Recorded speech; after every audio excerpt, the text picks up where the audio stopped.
Thanks so much for joining us today. God wants to do so much for you and through you, and we'd love to hear about it. Take a moment to send your story to stories@parkerhill.org. And if you'd like to partner with us financially, you can do that by going to parkerhill.org/give and choose the giving option that works best for you. Well, thanks for joining us. We hope you enjoy today's message. How do we make sense of a world where there is so much beauty and yet a world where there is so much pain? And where does God fit into all of that? Well, this is week number 2 in this series called Waiting Room. My name is Mark. I'm one of the pastors here. So good to have you guys with us, especially you guys joining us on the other side of the camera at our Clark Summit campus, our Wilkes-Barre campus, and those of you who are joining us online from coffee shops and college dorm rooms and hotel rooms, wherever you happen to be. It's great to have you with us as we continue this series leading up to Easter, where we're talking about those times in life where something goes wrong and you can't fix it, and all you can do is wait. When you're waiting for something to change, when you're waiting for your joy to return, when you're waiting for your tears to cease, when you're waiting for God to answer your prayers.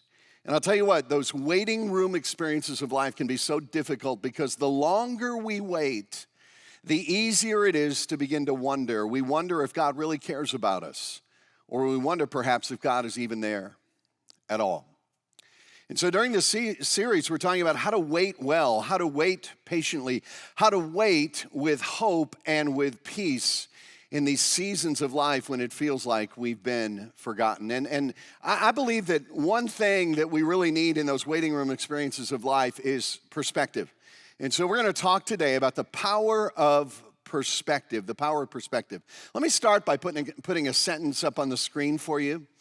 This is a sentence, but all the spaces have been taken out between the words. So it's all been scrunched together. I want you to turn to somebody next to you on every campus and just tell them what that sentence says. Go ahead and tell somebody next to you, what does it say? What does it say? Yeah, you're a pretty bright crowd. You've figured out the fact that there are actually two options here, okay? It might say God is now here, or it might say, God is nowhere. It just depends on your perspective. And let me ask you a question. Which of those two statements do you truly and deeply believe?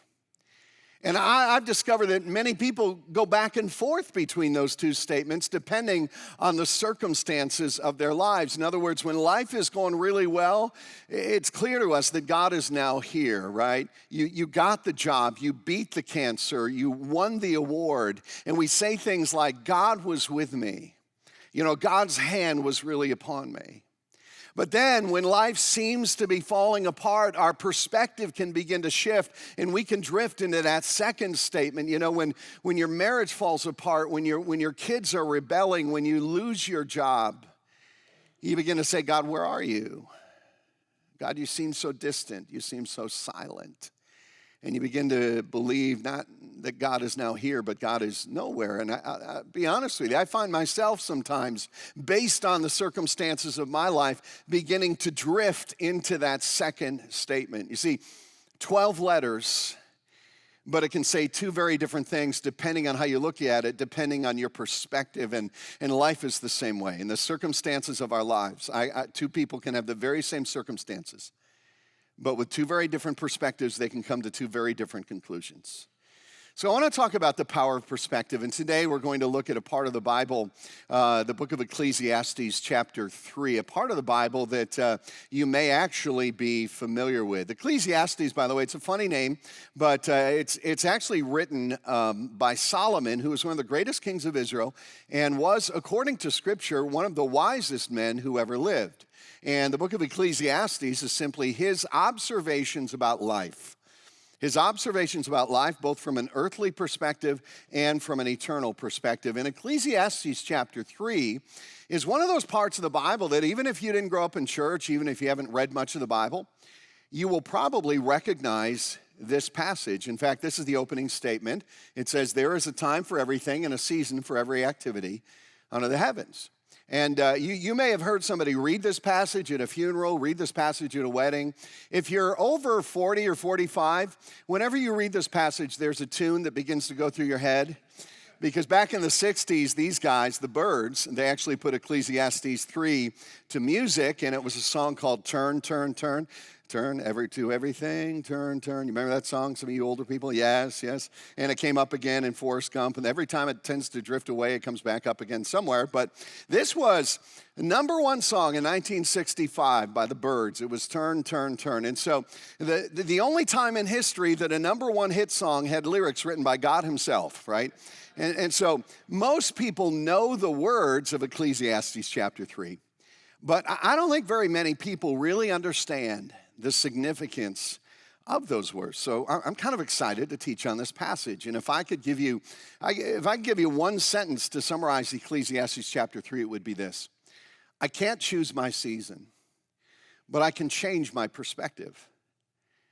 God is in charge of the times and the seasons of our lives. I can't choose my season, but I can always change my perspective. And I believe that sometimes our biggest problem is not the problem itself. Our biggest problem is our perspective on the problem. And sometimes in those waiting room situations of life, in those seasons of pain, we just got to step back and get perspective. And specifically, we need God's perspective on it. So Ecclesiastes chapter 3, you can follow along in a Bible app or in your Bible if you brought one with you. Let's jump in. Here's how it begins. There's a time for everything and a season for every activity under the heavens. And then Solomon, the writer of Ecclesiastes, goes on to describe life in this world, and he gives 14 contrasting statements that describe what life is like: positive and negative, joy and pain, the good and the bad. He says there's a time for everything, a season for every activity, a time to be born and a time to die. Those will be the two biggest events of your experience here on earth, and we really can't choose either one, right? Nobody chooses when they're going to be born, and except for extreme circumstances, you don't get to choose when you're going to die. It's just the way life is. And what's true for humans is true for plants as well. There's a time to plant and a time to uproot. So that new landscaping you put around your house, eventually somebody's going to come along. They're going to tear that out, and they're going to plant their own stuff in there. It's all temporary. That's the way life is. There's a time to kill and a time to heal. Sometimes police officers need to use deadly force in pursuit of a dangerous criminal. And yet, if the criminal survives that gunshot wound or whatever it might be, he'll be rushed to a hospital where doctors will fight to save his life, because there's a time to kill and there's a time to heal, and that's just the way it is in this world. There's a time to tear down and a time to build. That kitchen you just remodeled, a few years, somebody else will come along and they're going to tear it out and they're going to build their own kitchen, and theirs will be torn out eventually too. It's just the way life is in this world. There's a time to weep and a time to laugh, a time to mourn and a time to dance. You have kids, they make you laugh, but then they get older and they might make decisions that make you weep. There are days when it feels like all you can do is mourn. There are days when you just can't stop dancing. That's the way life is in this world. There's a time to scatter stones, like when you're clearing a field so you can plant a crop, and a time to gather them, like when you're building a barn to store the harvest from the crops that you planted. There's a time to embrace and a time to refrain from embracing. One day, the person of your dreams will walk in, the love of your life, but someday they might also walk out. There's a time to embrace and a time to refrain from embracing. You may have a friend who embraces you in their arms to comfort you in a very difficult time, but there may be another time when they just take you by the shoulders and call you to step up to the plate.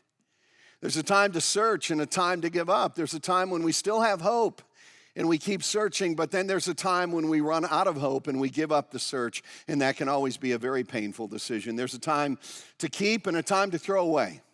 In other words, there's a time to put clothes in your closet. It's time to have a yard sale. Some of you have clothes that haven't fit you for a long time and probably never will. Time to let go of the past, embrace the future, buy things with elastic.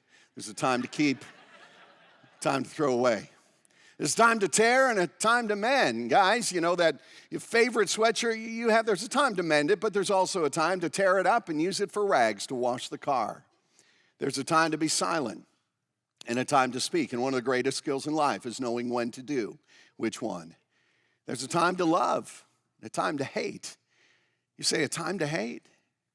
Yeah, because if you love God, you're going to hate sin. You're going to hate injustice that does so much damage in this world. And so if you hate evil and love good, then there's also a time for war and a time for peace. Not that we need to be violent, not that we need to be lovers of war, but we also can't be naive. And in a very broken, fallen world, there are times when force is needed to bring about justice. That's just the way life is. And so in these 8 verses, Solomon is just describing life in this world. He's reminding us that life, whether we like it or not, is a mixture of good and bad. It's a measure of joy and pain, a blessing and curse. It's all a part of life in this world, and it's not random. God's hand is in all of it. And as you read through that list, I want you to think of it this way. Think of it as a list of ingredients that God uses to create something good in your life and in this world. I mean, think of it this way. Here's a list of ingredients, okay? Now, if you read through these ingredients, you'll see some things on this list that are good. They're kind of appetizing, like sugar. I mean, I like sugar. I put sugar on my cereal. Milk chocolate chunks. I mean, I'll eat that all day. That's one of the basic food groups right there, milk chocolate. Eggs. Eggs are good, especially for breakfast, right? So there's some good things on that list. But there are also some things on this list of ingredients that just are not very appetizing in and of themselves, right? Like, I don't know anybody who says, hey, come on over tomorrow night for dinner. We're having bleached flour. Love to have you join us.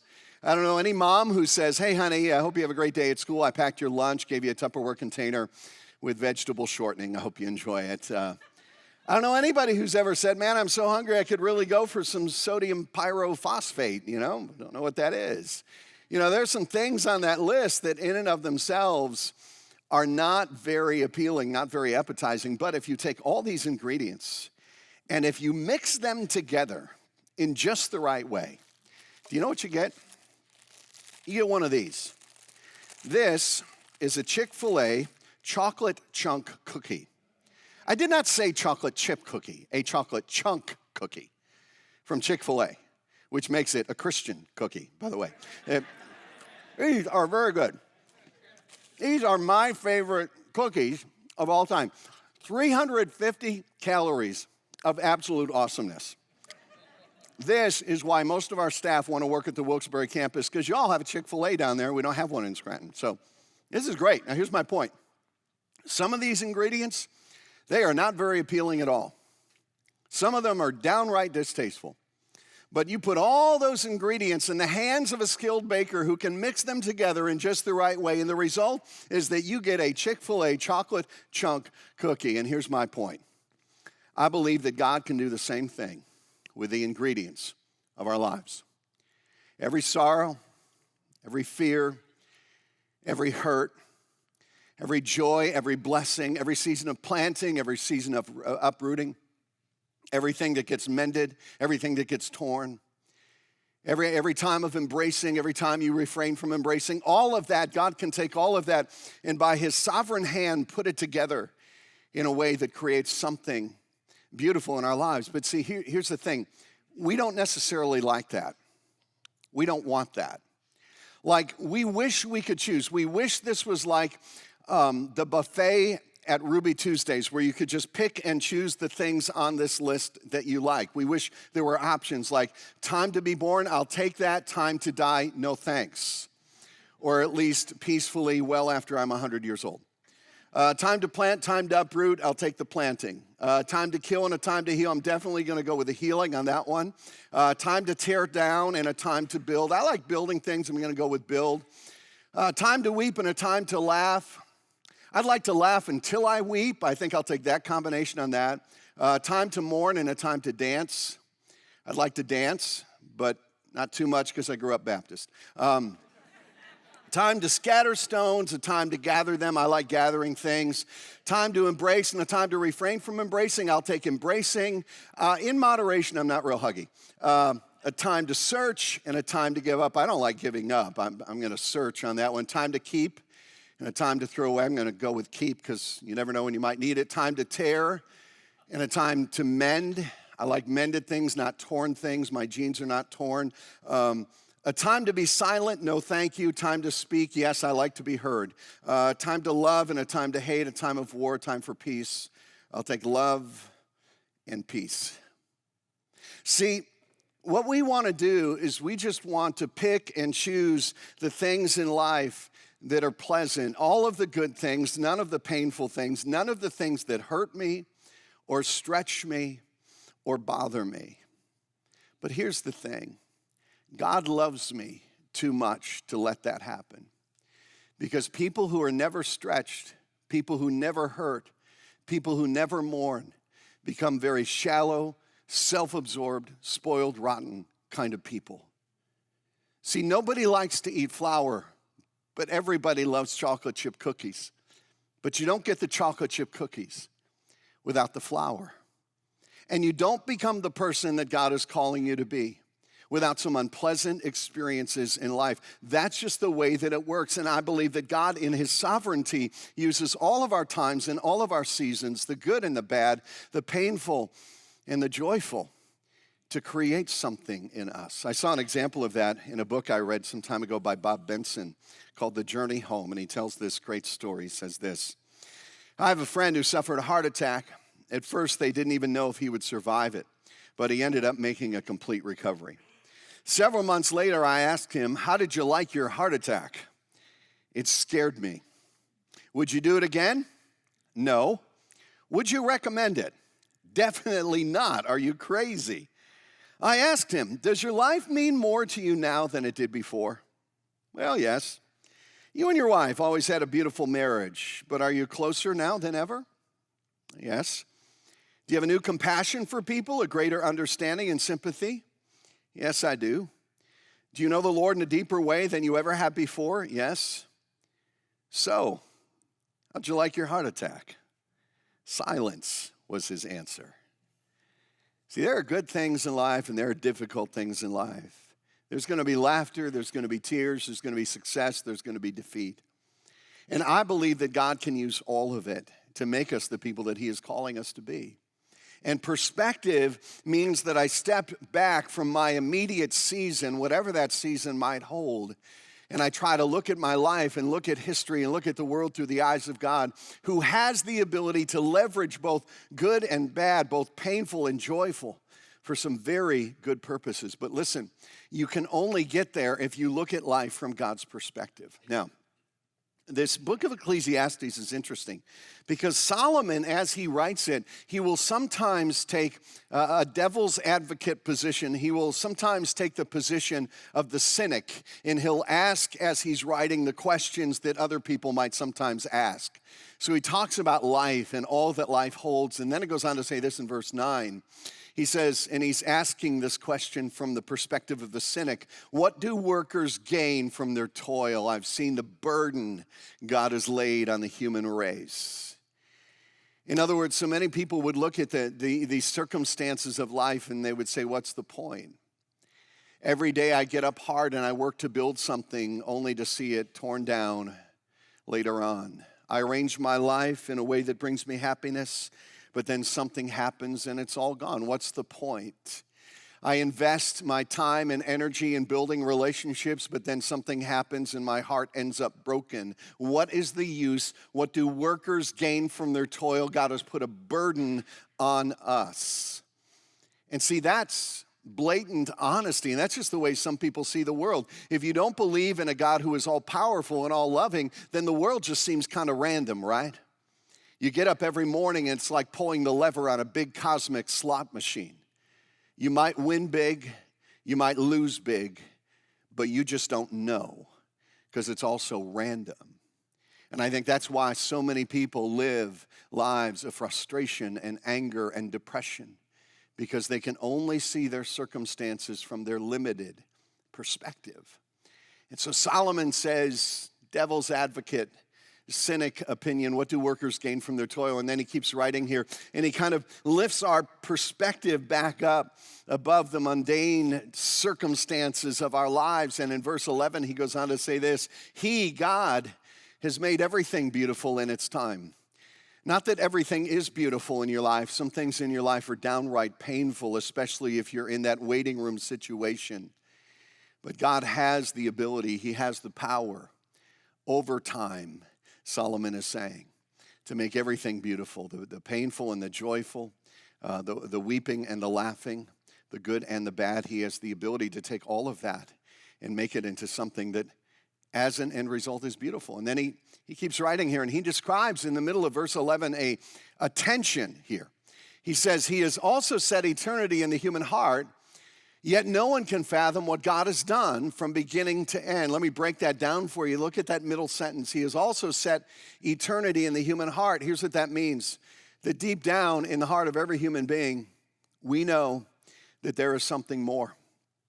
We have a sense that there is something beyond this world that we can see. There's a voice that whispers from within us that this life is not all there is to life. And you can try to ignore that voice. You can try to drown that out under a flurry of activity. You can try to reason it away. But within every human heart, there is the sense of eternity because God has set eternity in every human heart. I was reading a news article some years ago. This was an interview with the former president, George H.W. Bush. And in the Washington Post, they were interviewing him and asking him about his experiences in the 1980s with the fall of communism and some of the things that led up to the fall of communism and the dissolution of the Soviet Union. And he told one story that was so fascinating about the funeral of Leonid Brezhnev, the leader of the Soviet Union at that time. Here's what he said. He said, an amazing thing happened at the funeral of Soviet leader Brezhnev. Things were run to a military precision. A coldness and hollowness pervaded the ceremony. Marching soldiers, steel helmets, Marxist rhetoric, but no prayers, no comforting hymns, no mention of God. I happened to be in just the right spot to see Mrs. Brezhnev. She walked up, took one last look at her husband, and there, in the cold gray center of that totalitarian state, she traced the sign of the cross over her husband's chest. I was stunned.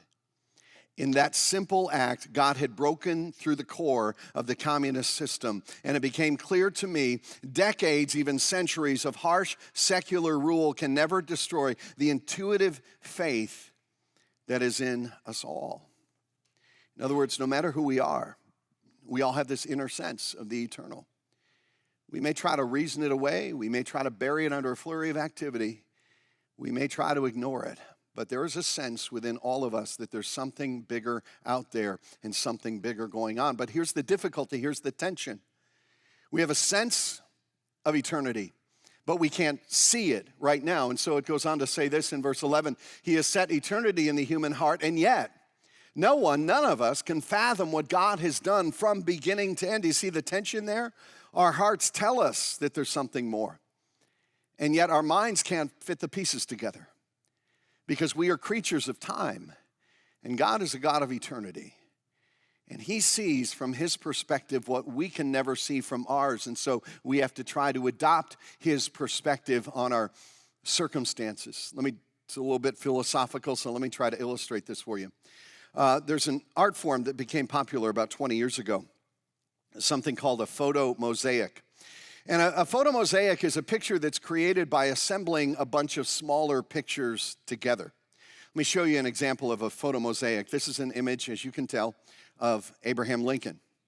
But if you were able to get close to this and zoom in on it, you would discover that this image of Abraham Lincoln is actually a collection of smaller images of people and events surrounding the Civil War. And this bigger picture, this mosaic, is made up of smaller pictures, some of them heroes of the Civil War, men who fought bravely, other scenes of death and destruction. So there's this intermingling of evil and death along with noble actions and heroism, and all of these small pictures put together create this bigger picture. Now, you would in no way be able to figure out this picture if all you did was focus on these smaller pictures. Because the only way you can see this is if you step back and you get perspective and you get distance from it. Here's the thing. Some of you are ready to give up. You're ready to give up on God, and you're ready to give up on your faith, and you're ready to give up hope. And do you know why? Because all you can see is a little snapshot of your current circumstances, one or two pictures in the season of your life that you're living in right now. And the only way to get past that is to step back and to see that there is a bigger picture, to see that somehow, somewhere, someday, those little snapshots of my little life will add up to a mosaic that God is creating. And I understand why that's hard to see, because I've got my own list. I mean, I could talk about 2 or 3 things that even now, years removed from those things, I can't even begin to understand how those things could ever become beautiful. But the promise is that they can. And here's what God is saying to me whenever I feel that way. He's saying, that's because you're too close. Because you can't see the way that I see. Because I see, God says, from the perspective of eternity, I don't see a moment. I see all the moments. Even the moments that have not yet happened. So trust me, I am not the thief who's come to steal, kill, and destroy. I've come to author life. And even when you can't see it, I can, because I step back and I see everything, not from the perspective of time, but from the perspective of eternity. See, you and I, all we have are the few short years on this earth that we call our lives. And so God may be making everything beautiful in His time, but sometimes we can't possibly see it. And I'll tell you what, the longer I've been a pastor, the more comfortable I've gotten in saying 3 words. I don't know. I don't know. I don't know why 7-year-old kids get cancer. I don't know why drunk drivers can kill innocent people and then walk away unharmed from an accident. I don't know why great godly couples can't have children and then other people have children and abuse them. I mean, there are just some things that we cannot figure out in our limited perspective, but I'm okay with that. I'm okay with that because I believe in a God who's bigger than time, who is eternal, and who is in control even of those details. There's a quote from Tim Keller's book, The Reason for God. He's got an entire chapter in this book where he talks about the problem of evil and suffering in the world. And he says this, he says, if you have a God great and transcendent enough to be mad at because He hasn't stopped evil and suffering in this world, then you have at the same moment a God who is great and transcendent enough to have good reasons for allowing it to continue. Reasons that you can't know. See, I find peace in knowing that there is a God who sees in a way that I can't see. And so, what do you do with all that? I mean, how does that even help in those waiting room experiences, in those times of suffering? What do you do in light of that? And Solomon, as he keeps writing here, he finishes up in verse 12, and he says, well, here's what you do.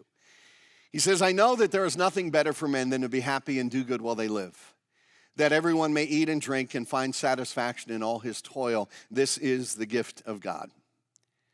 But how do you do that? You do that when you live with a sense of peace that comes from having the right perspective. See, this is the message of Ecclesiastes chapter 3. There is a time for everything and a season for every activity under the heavens. And those times and those seasons are in the hands of God. And so Solomon says to us, we should eat and drink, we should enjoy life, knowing that the details of our lives are in the hands of a God who looks beyond the individual ingredients, who looks beyond the individual snapshots and sees the larger mosaic. Because here's what we do so often. We spend so much time regretting what's happened in the past and so much time being anxious about what might happen in the future that we don't take the time to enjoy the good gifts that God has given to us right now. And we must not let what we cannot control keep us from enjoying what we can enjoy. So Solomon says, eat and drink, find satisfaction. It's the gift of God. See, I don't know what my future holds. Someday a doctor may look up from his chart and say that there's something in my body that shouldn't be there. Someday I may be driving and somebody will cross the yellow line coming in the opposite direction, and that will be the last day of my life. Someday I may get the privilege of walking both of my daughters down the aisle and seeing them marry great young men. Someday I may grow old and grow old and wrinkled with my wrinkled old beautiful wife, and we'll have our grandkids over and we'll spoil them rotten and then send them back home to terrorize their parents, and that will be a good thing too. I don't know. I don't know what the ingredients of my life will be, and most of that is beyond my control anyway. But today I can live life, I can love my family, I can eat a chocolate chunk cookie, and I can serve God with my whole heart. And maybe tomorrow I'll find myself in a different season of life, a different time when I'll have to find different reasons to rejoice. And this is what Solomon is saying.